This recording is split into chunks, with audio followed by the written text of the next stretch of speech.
This is a guide in how to use Nansen and how to use it to research NFT projects. Down below, I've put chapters so you can fast forward to the sections that you want to help you navigate the video easier. Let's get into it. Now, Nansen is a paid service. There's actually an option for a 7-day trial for $9. You then sign in. This is the homepage that you will most likely see. Head up to More, click on that, head over to NFT and then NFT Paradise. The market overview. The market overview is a look at the last 24 hours and the volume and market caps. So you can see here that in the last 24 hours, Axie Infinity, then Jungle Freaks, Metasaurs, we kind of head down here and you've got the sort of top 10 here, and you can bump across to see what the volume is for different projects. The way that this chart looks is this is almost like the news of the last 24 hours. So when you go into Nansen and you have a look at the 24-hour NFT market overview, you're looking at what's currently happening, what's hot, and then you can get almost an idea and a snapshot. From here, you can then dive into each of the projects. If you keep an eye on this section and you see something that's always in the top 10 for days at a time, you can kind of see when it's hot and when it's going to be popping off. The top 5 collections chart. Now this chart gives you a look at the volume of each of the top 5 collections, but it's a little bit hard to read because it isn't as stable. There are lots of fluctuations in volume, so you won't be able to get too much information from this. If I was in Nansen, I would actually skip over this chart. The overall profit leaderboard. Now the overall profit leaderboard takes all of the addresses and kind of ranks them. So you can kind of see here who the top profit taker is, which is Epic NFT Collector. You've then got Pranksy, you've then got 1-800-ETH, and you can see what their profits are, what they're doing. This can be used later to then have a look and see what each of these collectors is buying to then hopefully follow them if you would like. On a day-to-day basis, you won't usually use this chart, but it's nice to come back to see what's happening. And it's a good way to look at these top collectors and their wallets. The last item on this first page is Smart Money Buys. Smart Money Buys shows you what current buyers are buying in the market at this point in time. So it's not just the minting, but it's actually what they're buying. So you can see here that 15 minutes ago, Cyberkongs, then Stacked Toads, Space Capsules, Maskmen, Emblem Vault V4. And as you kind of bump across, what you can see is you can get an idea of what projects are being bought, what volume they're kind of buying at when you look at the quantity and the value. For example, when you look at Genesis Mana, you can see here that the value was 0.333 and the quantity was 1. We can see here with Maskman, it was 1.32, but there was 20 bought, and that was a mint. Now, the way that you can use this aspect of Nansen is you can have a look at what people are buying. If you kind of go through and see that a lot of a certain item is coming up, you can then kind of jump on a train. So you can see here that Mutant Punks has been bought about 5 hours ago, go across, more Mutant Punks, go across, more Mutant Punks littered in here. So that might be a project worth looking at. What I'll also note is that the last 4 digits, you can decipher if they are different people. So this one is 638C and this one's C4C6. So you know that these are 2 individual buyers. It is good to look at the different buyers to see if there are multiple buyers buying or if it's one person that's buying the floor, say, and that can give you an idea of the diversification when it comes to the people that are buying into that project. The next tab is Mint Master. Now, Mint Master is a new tab and a new feature as of mid-October 2021. Now, what you can see here is it gives you the minters in the last 15 minutes, and this can give you an idea of when something is minting and how hot it is. So we can see here that the top one, Emojiverse, FOMO level is low, 9 minters, total of 110 minters, 1 notable minter with 46 mint volume. Now the idea here is that it goes from low, medium, high, and extreme. At this point, you can jump in and have a look at what a project is actually doing. Another good way to look at this tool is how many notable minters are minting, and then look at that project. Gods of Rock has 35. Now you can actually sort by total minters, notable minters. I've sorted by notable minters, and we can see here that you can see Same Toads, Hashes, Pixel Beasts, and this is where you can find something that has quite a lot of notable minters, which may seem like a stronger project than something else, and then you can actually hop on it if you actually kind of find something that's within the mint period. This is also a good way when you can also search by first mint and you can see what has recently minted.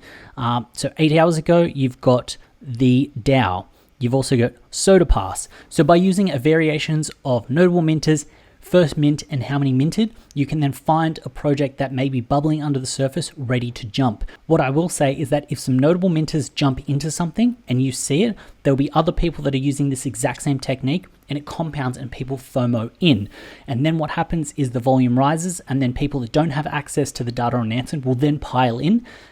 The price then rockets up, and at that point, if you're not fully engaged and interested in the project, it might be a good time to take some profits off the table. I've seen this happen multiple times before. Now, the next part are the 24-hour aspects when it comes to minting. You've got the minting volume, and you can see what people are minting over the last 24 hours and the percentage. Now, the next chart I don't find too helpful, and that is the minting leaderboard. The minting leaderboard just gives you an idea of the profits that some of the minters are actually making. The reason I don't use this often is that this is after the fact. So it's nice for some discovery on who's minting what, but it's not good for entry of a project. This is almost a look back at a project. The next aspect is the Nansen Bluechip.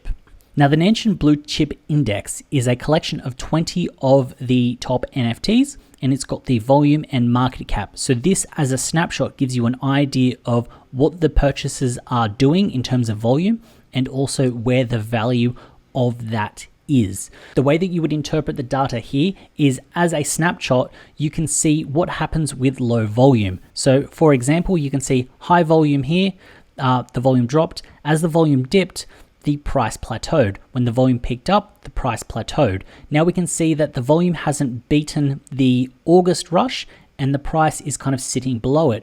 So what we can see here is that when volume picks up again, the price should increase. And we can see here that the volume that we're currently at is a lower volume than even 15 days ago. Now, because this is an index, this doesn't mean that every single one of these blue chip assets, these 20 NFTs, will increase, but it gives you a snapshot of the entire market. So when you see something that isn't a blue chip losing value, you can then reference the Nansen blue chip to see if everything else is kind of losing value, low volume. And if it is, then you can feel comfortable. If your asset is depreciating in price and you see the blue chip and everything else rising, then you know that you're holding onto somewhat of a weaker project. And when it comes down to the volume over 24 hours, this gives you a more specific breakdown of what people are buying. This chart isn't too helpful from deciphering any data. Moving down to the top 5 gains and the top 5 losses, this is a snapshot of the 20 to show you what is moving and what is losing. Now, the way that you could use these charts is that anything that has made some serious gains, you could then possibly hold off on. Anything that's made some losses, you could then use that as a way to keep your eye on it. So keeping an eye on Cool Cats because they've dropped by 20% on average. So you could see where that bottoms out. And if it does pick back up, you're not overbuying. If you're buying Sandbox's land, you could be buying it at a 22% premium currently, which means that you can then make more smarter and informed decisions when it comes to the top 5 gains and losses. With these charts, if you're looking at these daily and you can see that something is kind of in the top 5 gainers or the top 5 losses, you can then make an educated decision when it comes to those purchases. We now have the 7-day blue chip market overview, which gives you an idea over the last 7 days of where these projects are. Now we've got market cap, volume, max price, average price, minimum price. Now this gives you a snapshot of what has happened over the last 7 days. So you can see that you could have gotten a board date for a minimum price of 31. When it comes to VFriends, you could have gotten one for 9.2. This gives you an idea without having to look too much through the history and having to go into each single item, and you can actually see what project is doing well. Here is how to read an individual project. For example, we will take Metasaurs. You click on Metasaurs. The page will load up. You've got the collection name deployed, and then it has the days ago. You've got the NFTs in circulation, and then you've got links to Etherscan and OpenSea. Now, when it says deployed 5 days ago, some projects may launch and be deployed for a whitelist or a pre-sale, and then it might not be a public sale for a few days after. So you have to read into when the deployed actually makes sense for a project. For Metasaurs, we can see that there was a big volume. The volume are the green bars. So the huge volume on the first day, then it drops down, then it goes up, down, up. Now the blue line is the average price, and this will give you an indication of where the average price is sitting for this project. Take into account that the very last day, you should never look at this one because it will usually be an open day, which means there hasn't been a close. The data hasn't been scraped yet, which means that you may be getting inaccurate data. When it comes to the price range, the top one is the maximum price, the bottom one is the minimum price, and the green one is the average. When looking at this, you can see where the average price sits, and by hovering it over, you can see average price 0.7. So the average price will match the average price over here, but it also gives you the max and minimum price as well. When you scroll down, here is a snapshot of all the information that you were just looking at, but in a more easier to read fashion. Individual transactions shows you where transactions were made at particular price points for notable buyers and common buyers, with the white line being a 12-hour average. You can drop the extreme outliers to get a better read of the data, but you can see here is that lots of the average buy-in price was around that 0.6. This line here would end up being the public sale day where people are able to mint for a lot lower. The price was dropped because there was a pre-sale. Now, the best way to interpret this data is you can get an idea and see where the clumps of buying prices are to see where the strength in the project is.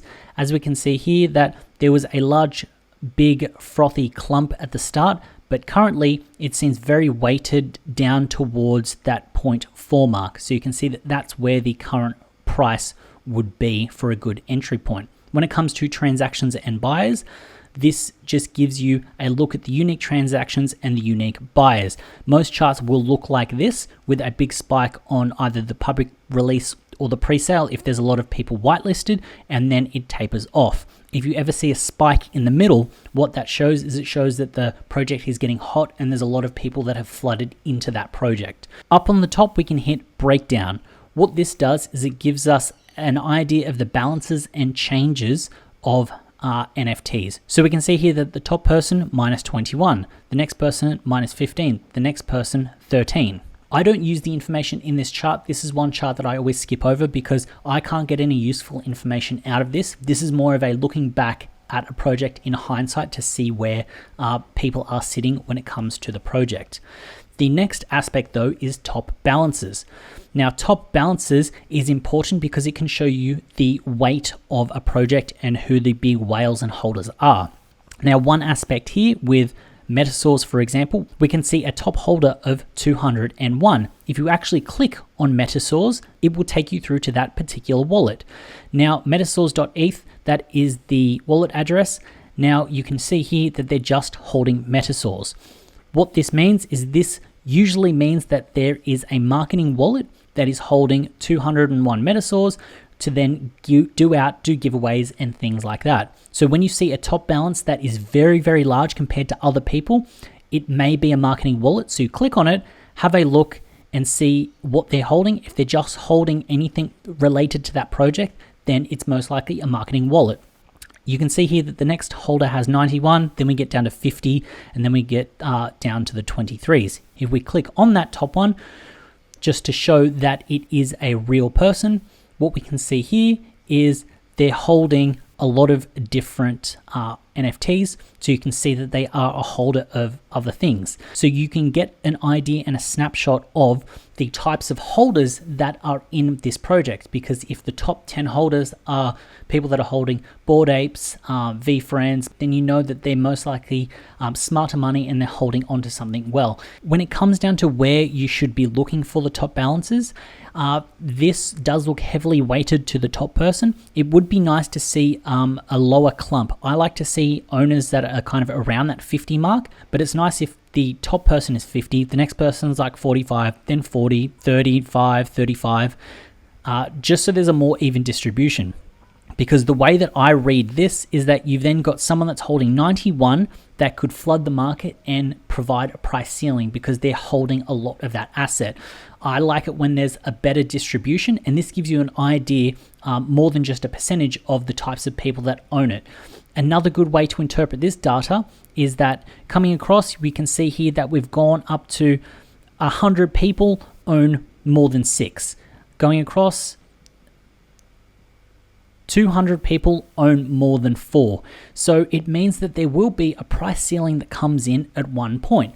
It's nice to see a project that has a better distribution of holders because it means that people can't sell one and still be in the project. So that's the way that I read the top balances.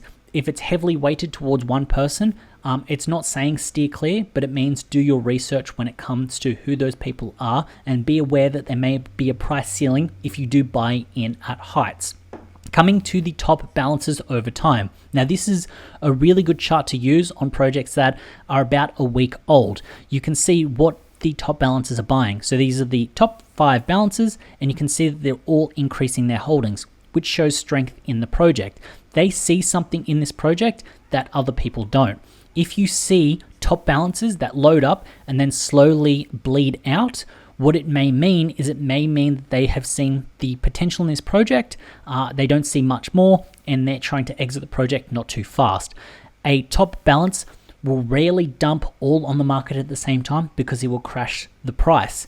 They would rather leak it out over time to kind of keep that price floor high so they can then exit with more money. So that's the best way to read top balances over time. The more people that are accumulating, like the more top balances that are accumulating over time shows strength, and they see longevity within the project. When it comes to the type of NFT collector over time, this chart you can't really take much from, but if you can then see more of the types of collectors adding more to it, it will show strength to a project. Smart money over time, similar to the top balances, it shows you what the smart money is doing. And we can see here that the smart money is loading up apart from the very top smart money balance, who has loaded up and then offloaded 10 of the holdings. Now, I will note that not all charts will have data for smart money or legendary buyers or anything like that. It comes down to the actual holder that are holding it. So you won't always see these charts when it comes to the information. And when it comes to the settlement currency, this chart isn't loading up, but it's 100% Ethereum. And then when it comes to sales platform, you can see how many have been minted and how many have been bought on the secondary market. So this can give you an idea of where the purchases have been made. The next tab is hodlers. When we have a look here, we can see the seniority distribution. This shows you the amount of addresses and the NFTs that have been held for sort of less than 7 days, less than 1 day. And once we get to the 7 to 30 days, you've also got that. So if there's a lot of people that are buying and selling within that less than a day or less than 7 days, you can think that there's high liquidity and high turnover of it. If lots of people are holding on for 7 to 30 days, it shows that there's some strength in the project. When it comes to unique addresses, this shows you where at what point the max holders were and the unique addresses. So with this project, there was 5,500. It then ran up to 6,700 and then is dropped to 6,300. The best chart to look at here is one that's constantly rising. You can then take the distribution. You can then use the 10,000 items and the 6,300 owners, and that gets you a 63% sort of distribution. It's nicer to see when it's constantly growing because it shows that there's more NFTs going to the hands of people and like everyone holds one. In my mind, that is a big indication of strength of a project because it means that there's more of the community in there holding that item. And then when it comes down to the notable owners, similar to the other charts, it shows you what kind of holder is holding. So you've got smart money holders, there's 3 of them, there's 4 of them, and you can see that the smart money holders are increasing and the legendary holders are sitting flat. And then when it comes to percentage holding only one NFT, this gives you an idea of the people just holding one, and that's sort of 73% on this project. And this will give you an idea that there's almost 30% that kind of hold more than one, and that was denominated by those large holders in the beginning when we were having a look at those top balances. Now, when it comes down to deciphering this chart, it's not bad if it's low or it's bad if it's high. It's just your preference when it comes down to the way that you interpret a project. I like projects that have a higher distribution, so I want this number to be higher. But if over time, the percentage of one holding NFT drops, but the top buyers are accumulating, that makes me think that there are some whales in the project that see some potential in that project. So it's not bad if it is decreasing. When it comes to the top diamond hands, This gives you an idea of the types of people that haven't sold, and this gives you an indication of the strength of a project. Yet again, if the chart is constantly running up, then that is good because it shows that there are people that have bought in and not selling out. So we can see here that there's 8,400 people that have not sold. This can give you an idea of the people that could be long-term holders. On a project that has just released, don't use this chart to make any deductions from, especially if there hasn't been a reveal, because people won't sell before a reveal typically. Once a project has been out for a month, it's a nice chart to use because then you can see the types of people that have bought and hold and are going to be holding long term from their past history and actions. And then you have a list of the people that are diamond hand holders. The profit leaderboard gives you a snapshot of the people that have made the profits. The way that I interpret this data is that 92 profit is a large profit. If all of these numbers were under 10, you would then understand that there is a little bit more runway and a little bit more lead up for more profits to be taken. So there could be more upside. It could also indicate, if the project is large in value, that the top profit takers are retail investors and not necessarily the large holders. With this project, Epic NFT Collector, he has made 92 ETH profit, so it means that he has essentially exited the project, made his bag, and he's out. If you get all of these numbers that are lower, it could mean that there is a price ceiling that will kick in at some point, but it means that you could then ride it up until that price ceiling. And that's when you can use that data on the next page to determine where the exit points may be. That next page is trades. When we get to trades, we've got the top 5 buying addresses and where they're buying in. So we can see that the top 5 buying addresses were buying in at 0.7. With a lot of people buying at 0.7, it should mean that a lot of these people won't sell for a loss. So it would need to get to at least 1 ETH before they consider selling. So if you could get one for 0.3, you might be able to ride it up to 0.7 or 0.8 and then exit before they exit, because you understand where these larger holders have purchased in at. This gives you an indication of where this can sit, so you can then make a decision on where they might exit, and then you can jump the gun on their decision. I don't use this table view chart because I can't decipher the information that I want.